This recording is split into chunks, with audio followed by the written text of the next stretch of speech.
Before the age of pixels and programs, the shadows belong to poets of dread.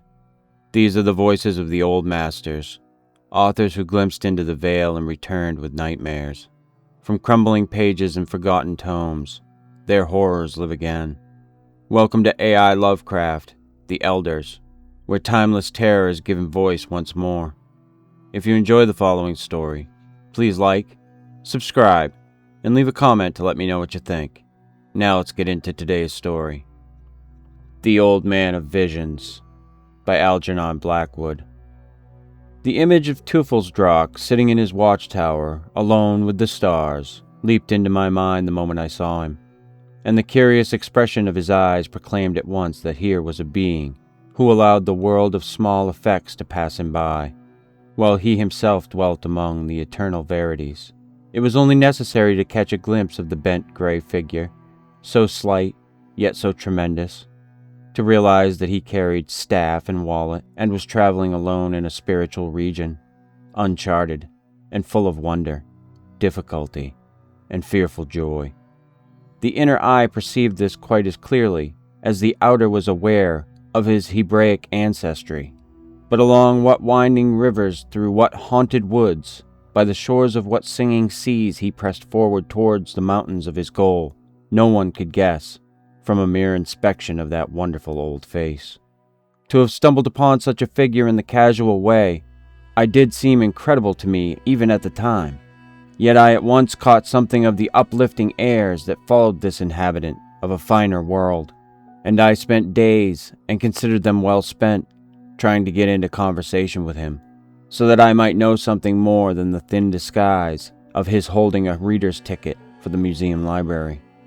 To reach the stage of intimacy, where actual speech is a hindrance to close understanding, one need not in some cases have spoken at all, thus by merely setting my mind, and above all my imagination, into tune with his, and by steeping myself so much in his atmosphere that I absorbed and then gave back to him with my own stamp the forces he exhaled, it was at length possible to persuade those vast seeing eyes to turn in my direction, and our glances having once met, I simply rose when he rose, and followed him out of the little smoky restaurant so closely up the street that our clothes brushed, and I thought I could even catch the sound of his breathing.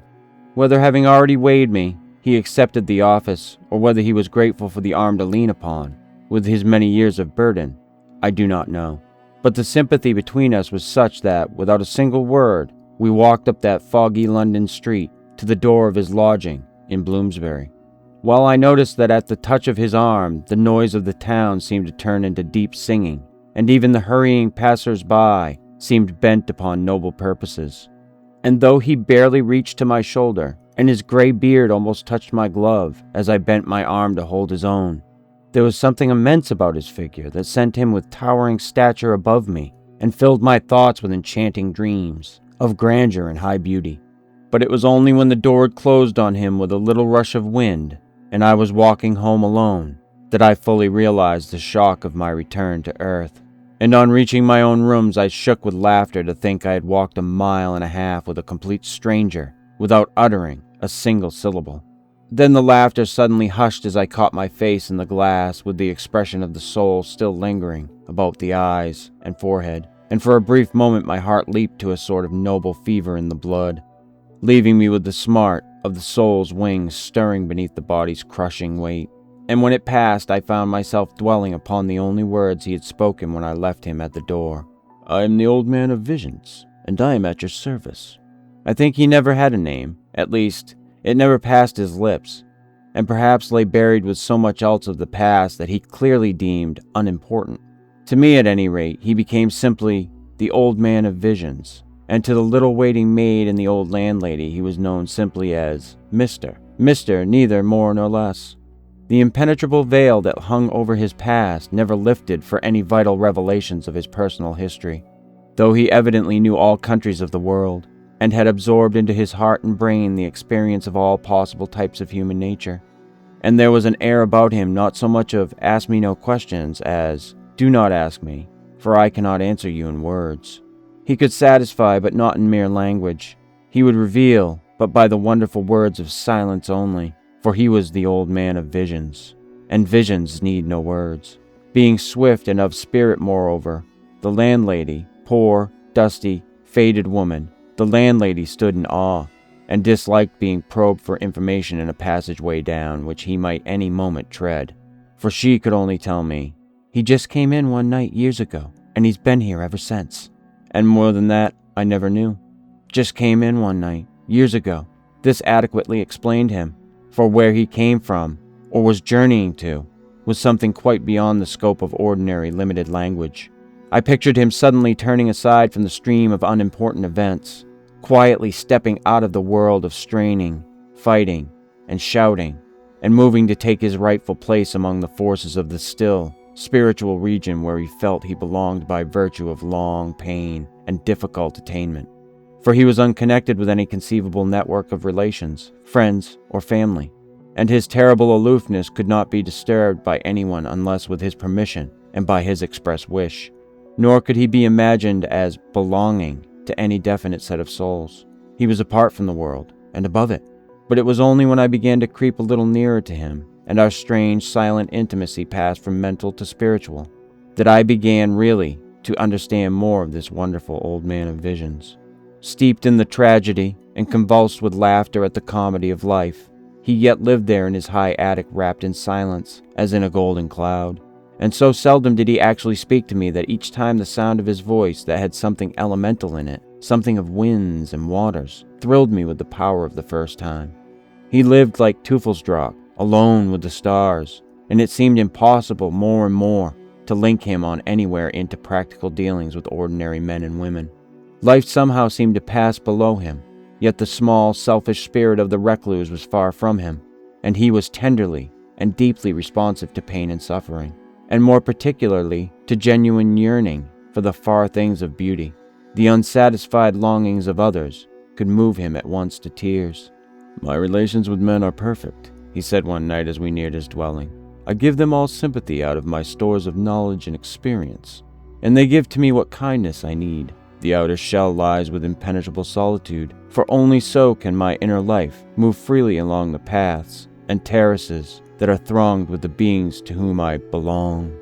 And when I asked him how he maintained such deep sympathy with humanity, and had yet absolved himself apparently from actions as from speech, he stopped against an area railing and turned his great eyes to my face, as though their fires could communicate his thought without the husk of words. "I have peered too profoundly into life and beyond it," he murmured, "to wish to express in language what I know. Action is not for all, always, and I am in touch with the cisterns of thought that lie behind action. I ponder the mysteries. What I may solve is not lost for lack either of speech or action, for the true mystic is ever the true man of action, and my thought will reach others as soon as they are ready for it, in the same way that it reached you.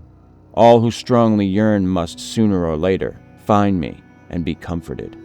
His eyes shifted from my face toward the stars, softly shining above the dark museum roof, and a moment later he had disappeared into the hallway of his house.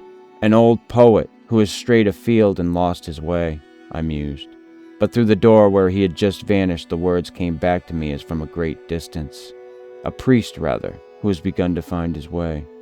For a space I stood, pondering on his face and words, that mercilessly intelligent look of the Hebrew woven in with the expression of the sadness of a whole race, yet touched with the glory of the Spirit, and his utterance, that he had passed through all the traditions and no longer needed a formal limited creed to hold to. I forgot how I reached my own door several miles away, but it seemed to me that I flew. In this way, and by unregistered degrees, we came to know each other better, and he accepted me and took me into his life. Always wrapped in the great calm of his delightful silence, he taught me more and told me more than could ever lie within the confines of mere words. And in moments of need, no matter when or where, I always knew exactly how to find him, reaching him in a few seconds by some swift way that disdained the means of ordinary locomotion. Then at last one day he gave me the key of his house, and the first time I found my way into his eyrie, and realized that it was a haven I could always fly to when the yearnings of the heart and soul struggled vainly for recompense, the full meaning and importance of the old man of visions became finally clear to me. The room, High up creaky darkened stairs in the ancient house was bare and fireless, looking through a single patched window across a tumbled sea of roofs and chimneys. Yet there was that in it which instantly proclaimed it a little holy place out of the world, a temple in which someone with spiritual vitality had worshipped, prayed, wept, and sung. It was dusty and unswept, yet it was utterly unsoiled, and the old man of visions who lived there, for all his shabby and stained garments, his uncombed beard and broken shoes, stood within its door revealed in his real self, moving in a sort of divine whiteness, iridescent, shining, and here in this attic, lampless and unswept, high up under the old roofs of Bloomsbury, the windows scarred with rain, and the combers dropping cobwebs, I heard his silver whisper issue from the shadows. Here, you may satisfy your soul's desire and may commune with the invisibles. Only, to find the invisibles, you must first be able to lose yourself. Oh, through that stained window pane, the sight leaping at a single bound from black roofs up to the stars. What pictures, dreams, and visions the old man has summoned to my eyes. Distances, measureless and impossible hitherto, became easy, and from the oppression of dead bricks and the marketplace he transported me in a moment to the slopes of the mountains of dream, leading me to a little place near the summits, where the pines grew thinly and the stars were visible through their branches, fading into the rose of dawn, where the winds tasted of the desert and the voices of the wilderness fled upward with the sound of wings and falling streams.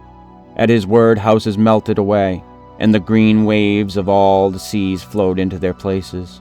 Forests waved themselves into the coastlines of dull streets, and the power of the old earth with all her smells and flowers and wild life thrilled down among the dead roofs and caught me away into freedom among the sunshine of meadows and the music of sweet pipings.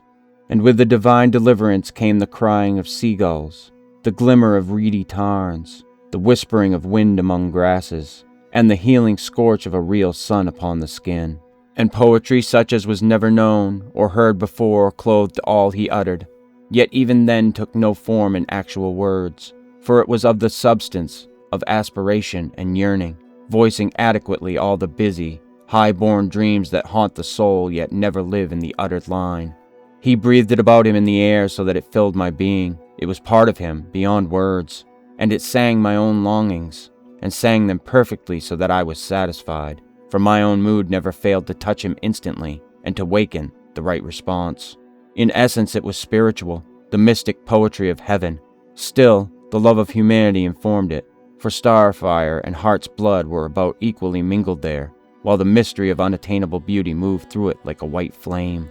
With other dreams and longings, too, it was the same, and all the most beautiful ideas that ever haunted a soul, undowered with expression here, floated with satisfied eyes and smiling lips before one, floated in silence, unencumbered, unlimited, unrestrained by words. In this dim room, never made ugly by artificial light, but always shadowy in a kind of gentle dusk, the old man of visions had only to lead me to the window to bring peace. Music that rendered the soul fluid, as it poured across the old roofs into the room, was summoned by him at need. And when one's wings beat sometimes against the prison walls, and the yearning for escape oppressed the heart, I have heard the little room rush and fill with the sound of trees, wind among the grasses, whispering branches, and lapping waters. The very odors of space and mountainside came too, and the looming of noble hills seemed visible overhead against the stars, as though the ceiling had suddenly become transparent. For the old man of visions had the power of instantly satisfying an ideal, when once that ideal created a yearning that could tear and burn its way out with sufficient force to set the will a-moving. But as the time passed and I came to depend more and more upon the intimacy with my strange old friend, new light fell upon the nature and possibilities of our connection. I discovered, for instance, that though I held the key to his dwelling and was familiar with the way, he was nevertheless not always available. Two things in different fashion rendered him inaccessible or mute, and for the first I gradually learned that when life was prosperous and the body singing loud, I could not find my way to his house. No amount of wandering, calculation, or preserving effort enabled me even to find the street again. With any burst of worldly success, however fleeting, the old man of visions somehow slipped away into remote shadows and became unreal and misty. A merely passing desire to be with him, to seek his inspiration by a glimpse through that magic window pane, resulted only in vain and tiresome pacing to and fro along ugly streets that produced weariness and depression. And after these periods it became, I noticed, less and less easy to discover the house, to fit the key in the door, or, having gained access to the temple, to realize the visions I thought I craved for. Often in this way have I searched in vain for days, but only succeeded in losing myself in the murky purlieus of quite a strange Bloomsbury, stopping outside numberless counterfeit doors, and struggling vainly with locks that knew nothing of my little shining key. But on the other hand, pain, loneliness, sorrow, the merest whisper of spiritual affliction, and lo, in a single moment the difficult geography became plain, and without hesitation, when I was unhappy or distressed, I found the way to his house as by a bird's instinctive flight, and the key slipped into the lock as though it loved it and was returning home. The other cause to render him inaccessible, though not so determined, since it never concealed the way to the house, was even more distressing, for it depended wholly on myself, and I came to know how the least ugly action, involving a depreciation of ideals, so confused the mind that, when I got into the house with difficulty and found him in the little room after much searching, he was able to do or say scarcely anything at all for me. The mirror facing the door then gave back, I saw, no proper reflection of his person, but only a faded and wavering shadow with dim eyes, and stooping, indistinct outline, and I even fancied I could see the pattern of the wall and shape of the furniture through his body, as though he had grown semi-transparent. "You must not expect yearnings to weigh," came his whisper like wind far overhead, "unless you lend them your own substance, and your own substance you cannot both keep and lend. If you would know the invisibles, forget yourself." And later, as the years slipped away one after another into the mists, and the frontier between the real and the unreal began to shift amazingly with his teachings, it became more and more clear to me that he belonged to a permanent region that, with all the changes in the world's history, has itself never altered in any essential particular. This immemorial old man of visions, as I grew to think of him, had existed always. He was old as the sea and coeval with the stars, and he dwelt beyond time and space, reaching out a hand to all those who, weary of the shadows and illusions of practical life, really call to them with their heart of hearts. To me, indeed, the touch of sorrow was always near enough to prevent his becoming often inaccessible, and after a while even his voice became so living that I sometimes heard it calling to me in the street and in the fields. O wonderful old man of visions! Happy the days of disaster since they taught me how to know you, the unraveler of problems, the destroyer of doubts, who bore me ever away with soft flight down the long, long vistas of the heart and soul. And his loneliness in that temple attic under the stars, his loneliness, too, had a meaning I did not fail to understand later, and why he was always available for me and seemed to belong to no other. "To everyone who finds me," he said with the strange smile that wrapped his whole being and not his face alone, "to everyone I am the same, and yet different. I am not really ever alone. The whole world, nay," his voice rose to a singing cry, "the whole universe in this room, or just beyond the window pane, for here past and future meet, and all real dreams find completeness. But remember," he added, and there was a sound as of soft wind and rain in the room with his voice, "no true dream can ever be shared, and should you seek to explain to me another, you must lose me beyond recall. You have never asked me my name, nor must you ever tell it. Each must find me in his own way." Yet one day, for all my knowledge and his warnings, I felt so sure of my intimacy with this immemorial being that I spoke of him to a friend who was, I had thought, so much a part of myself that it seemed no betrayal. And my friend, who went to search and found nothing, returned with the fool's laughter on his face, and swore that no street or number existed, for he had looked in vain, and had repeatedly asked the way. And from that day to this, the old man of visions has neither called to me, nor let his place be found. The streets are strange and empty, and I have even lost the little shining key.